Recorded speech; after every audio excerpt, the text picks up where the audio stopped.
Hello प्यारे बच्चों, कैसे हैं आप? बच्चों, आज हम आपकी क्लास 6 की संस्कृत की बुक के 6th चैप्टर को रीड करेंगे। चैप्टर का नाम है समुद्र तट है। तो बच्चों, इस पाठ में चित्रों के माध्यम से समुद्र तटों का वर्णन किया गया है। भारत में अनेक सुप्रसिद्ध समुद्र तट है। उनमें मुंबई, गोवा, कोच्चि, कन्याकुमारी आदि अत्यधिक प्रसिद्ध समुद्र तट हैं। इन समुद्र तटों पर देश विदेश के हजारों पर्यटक भ्रमण के लिए आते हैं, घूमने आते हैं। इस पाठ में भारत के एक समुद्र तट का चित्र दिया गया है, जहां अनेक बालक विभिन्न प्रकार की क्रीड़ा कर रहे हैं, खेल रहे हैं। तो बच्चों, आज हम आपका पाठ पढ़ेंगे। षष्ठ पाठ है समुद्र तट है। तो बच्चों, इसके जितने भी कठिन शब्दार्थ है वो बिल्कुल ऊपर हिंदी में लिख दिए गए हैं, और इस पाठ की जो हिंदी है वो इसके नीचे ही लिखी हुई है आपकी आसानी के लिए, ताकि आपको इनकी हिंदी पता चले और पढ़ने में आपको कोई प्रॉब्लम ना आए। तो अब हम बच्चों चैप्टर को रीड करना शुरू करते हैं। एशिया समुद्र तट है। यह समुद्र का किनारा है। समुद्र तट का अर्थ होता है बच्चों समुद्र का किनारा। अत्र जना पर्यटनाय आगच्छन्ति। पर्यटनाय का अर्थ होता है घूमने के लिए। अत्र मतलब यहाँ, जना मतलब लोग। यहाँ लोग घूमने के लिए आते हैं। बिल्कुल बच्चों लाइन टू लाइन नीचे हिंदी लिखी हुई है। केचन तरंगे क्रीडंती।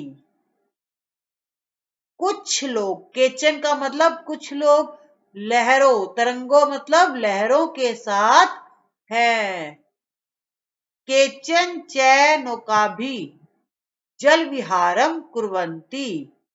और कुछ लोग नावों के साथ जल विहार यानी पानी में घूमना क्रीड़ा करते हैं।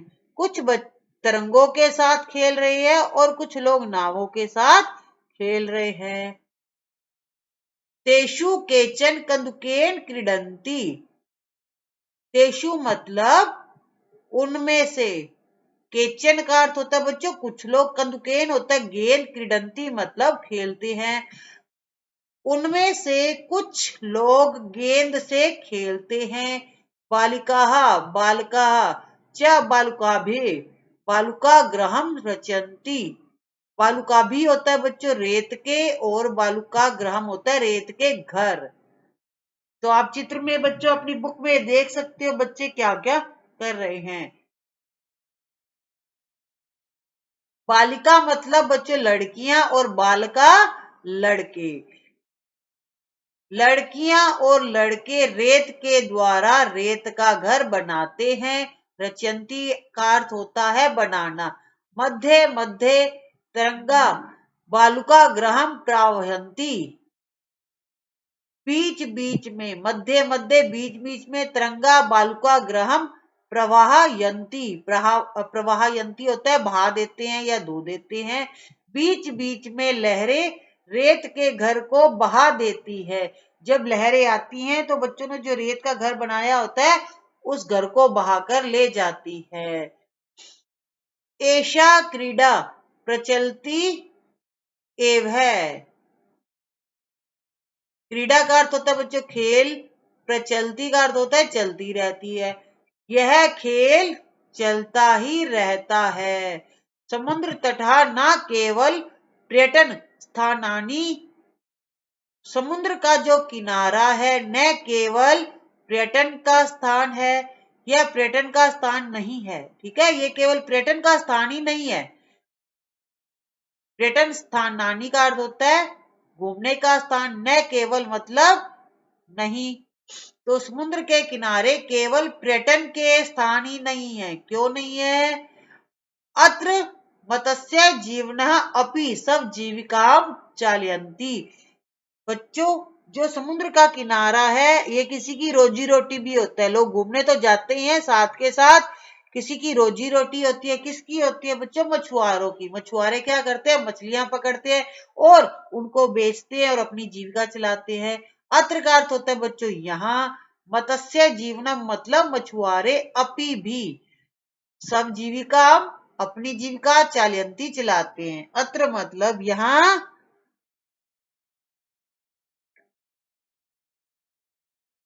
मछुआरे भी अपनी जीविका को चलाते हैं। बच्चों ऊपर जितनी भी संस्कृत की हिंदी थी नीचे बिल्कुल लिख दिया और कठिन शब्दार्थ भी ऊपर बिल्कुल लिख दिए हैं।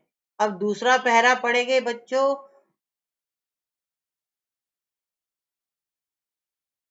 अस्माकं देशे बहवः समुद्र तटः सन्ति। तो बच्चों अस्माकम का अर्थ होता है हमारे। हमारे देश में अनेक समुद्र तट हैं। एतेषु मुंबई, गोवा, कोच्चि, कन्याकुमारी, विशाखापत्तनम, पुरी तटा अतीव प्रसिद्धाः सन्ति। इसमें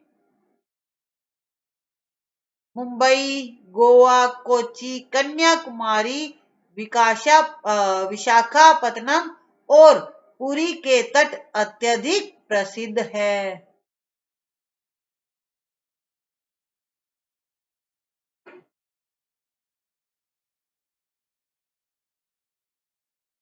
गोवा तट विदेशी पर्यटकेभ्यः समधिकम रोचते। समधिकम का अर्थ होता है बच्चों अत्यधिक।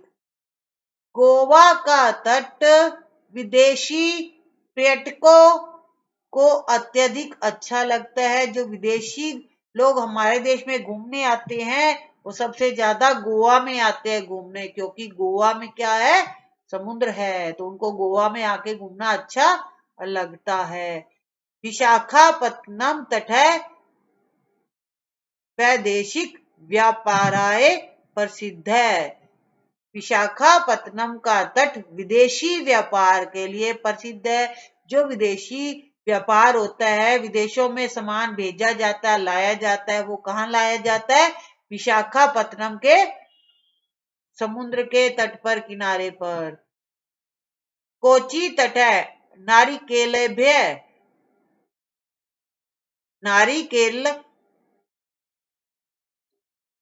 नारिकेल फल्यब कोच्चि तट नारिकेल फलेभ्य ज्ञायते।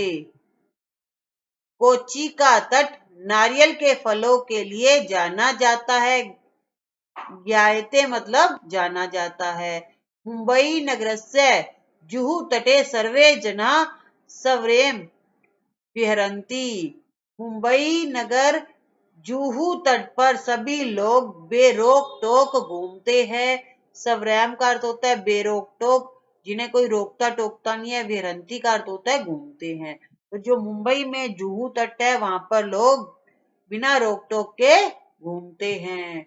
चेन्नई नगरस्य मेरीना तट देशस्य सागर तटेषु दीर्घतमः।